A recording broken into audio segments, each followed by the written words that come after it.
Ya imam mənə ruzi ver, ya imam mənə övlad ver. Və bu qəbil sözləri deməmişdən qabaq bir 5 dəqiqə dincimizi alın, bir məsələ barəsində danışaq. Ümumiyyətlə təəssüflər olsun ki, son zamanlar dini camiyyədə ümumiyyətlə Peyğəmbəri kənara qoyaq. Peyğəmbər ən məzlum şəxslərdən biridir ki, bu günləri onun barəsində çox az danışılır.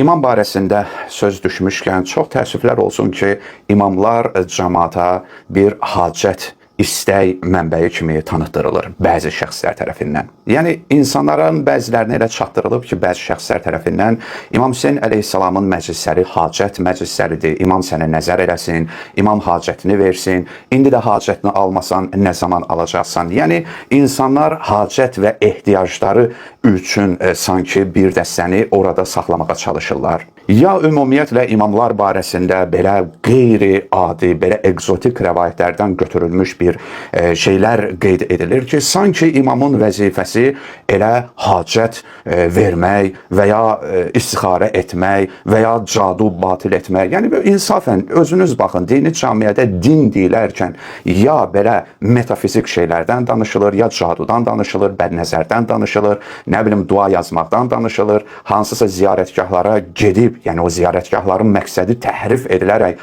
hacət yerləri kimi təqdim edilir və bu qəbil. Nəticədə insanlar da hansısa bir məsələləri alınmadıqda həmin onları bu vasitə ilə saxlayan adamlardan yox, Kəbədən, hansısa imamların məqbərələrindən, Qurandan və s. şeylərdən küsüb inciməyə başlayırlar. Şeyx Səduqun Etiqadlar adlı bir kitabı var. Orada qulatlar və müfəvvizə barəsində söz açır. Qulatlar odur ki, həddi aşıblar və Peyğəmbəri yenə də kənara qoyaq, söhbət əsasən imamlardan da imamlara qeyri-adi belə mövqelər verməklə məşğul olublar. İndi cəmaatdan soruşsaq ki, qulatlığın bir həddi hüdudu nədir? Və əksəriyyəti deyəcək ki, qulatlar qaldı da tarixdə. Xeyr, qulatlar indi də var, həmişə də olublar və imamlarımızın da vəzifəsi onlarla mübarizə aparmaq olub həm də. Müfəvvizə isə o cərəyandır ki, belə düşünüblər ki, Allah Taala müəyyən bir işləri Peyğəmbərin və imamların öhdəsinə buraxıb. Yəni, onlara belə bir səlahiyyət verib. İndi isə, əzizlərim, həmin babda İmam Rıza əleyhissalamdan çox möhtəşəm bir dua var ki, duasında Həzrət belə buyururdu. Bir daha deyirəm, imamla müamilə necə iş aparmaq lazımdır, imam kimdir, vəzifəsi nədir, onunla necə müraciət etmək lazımdır.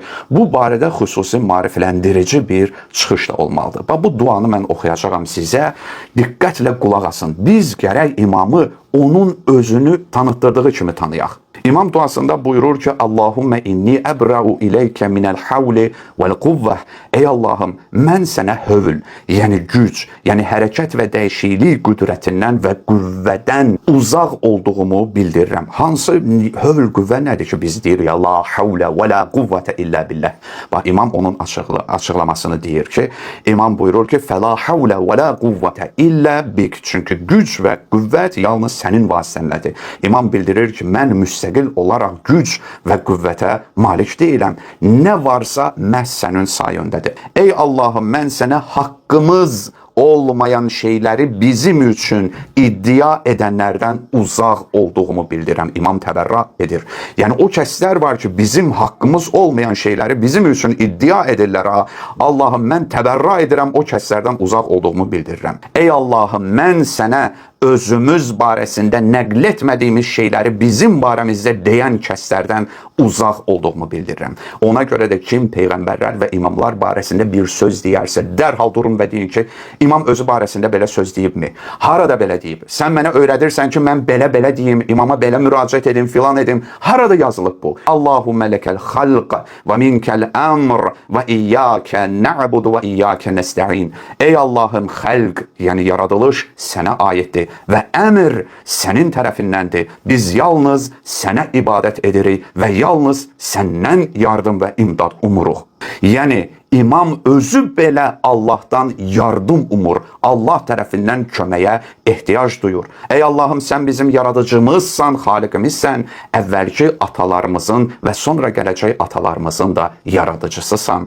Allahümmə la təliqur rububiyyətu illə bik və la tasluhu əl-ilahiyyətu illa lək.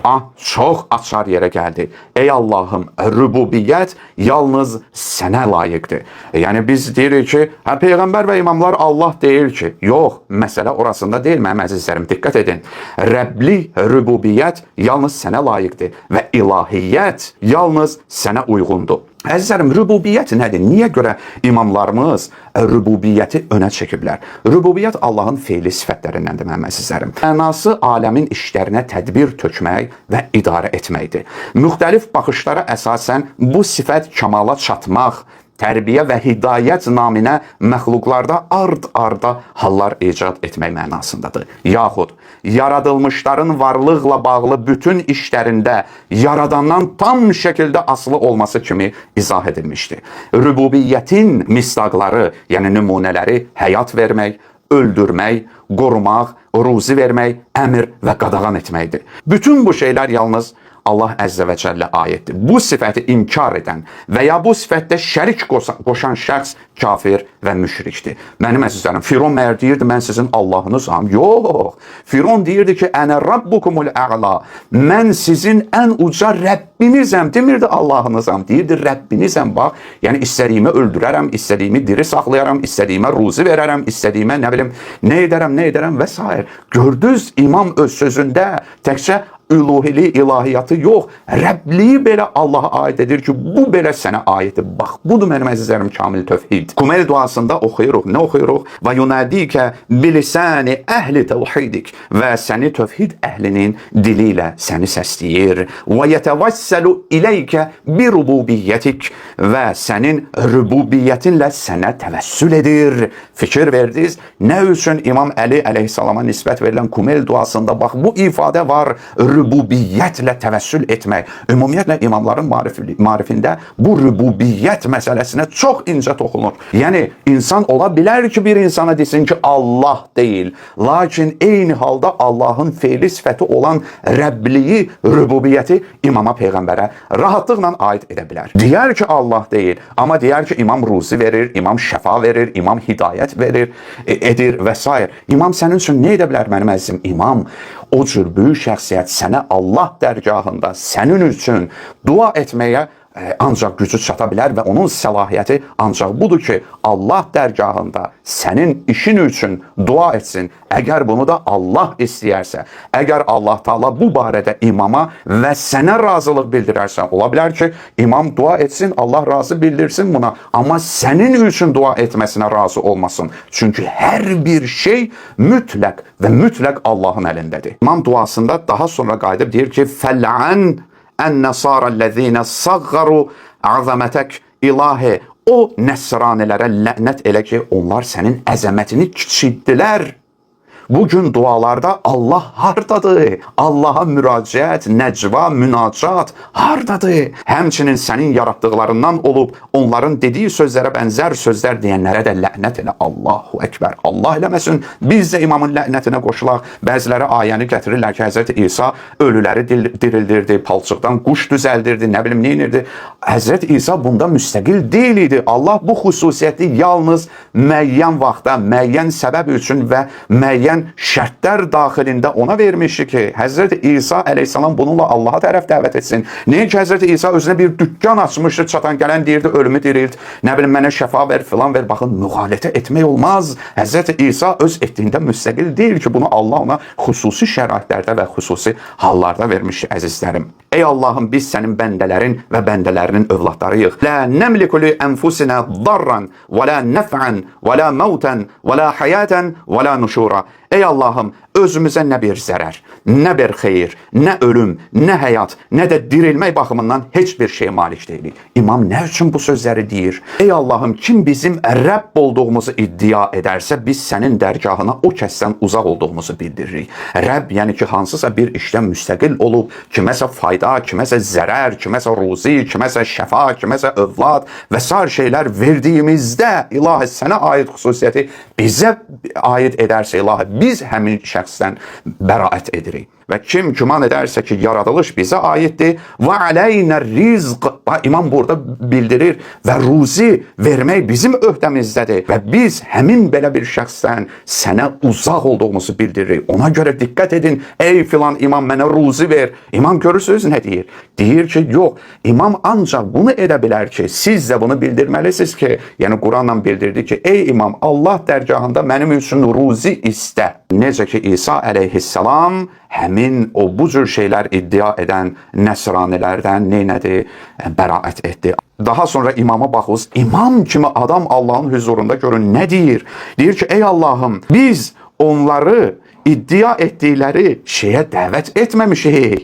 Buna görə də onların dediklərinə görə bizi cəzalandırma. Ay müsəlman, sənin imama haqsız yerə qoşduqların şeyə görə imam narahatdır və Allah dərgahında bundan uzaq olub. Bu şeyə görə Allahın onu cəzalandırmamasını dua edir və onların uydurub iddia etdikləri şeyləri bizə bağışla. Daha sonra Şeyx Səduq axırda qeyd edib ki, Allah Taala öz peyğəmbərinə dinin işini həvalə etmişdir və buyurmuşdur: "Və ma atakumur rasul fəxuzuhu və ma nehakum anhu fəntehu." Peyğəmbər sizə nə verərsə onu götürün, nəyi də qadağan edərsə ondan əl çəkin. Yəni Allah peyğəmbərə sadəcə din işlərində din işlərini həvalə etmişdir ki, insanlara müəyyən şeyləri çatdırsın, izah etsin və müəyyən bu barədə səlahiyyətlər vermişdir. Bu, imamların da öhdəsinə həvalə edilmişdir və imamların da vəzifəsi məhz insanları Allahın dininə, Allahın izni ilə dəvət etmək və onlara yol göstərmək, Quran və Peyğəmbərimizin sünnəsindən olanları çatdırmaq. İnsanlar dindən neysə əskiltsələr, imam onu tamamlamalıdır. Neyi də artırsalar, imam həmin o artıqlığı aradan aparmalıdır. Vəssalamu aleykum və rəhmətullahi və bərəkatuhu.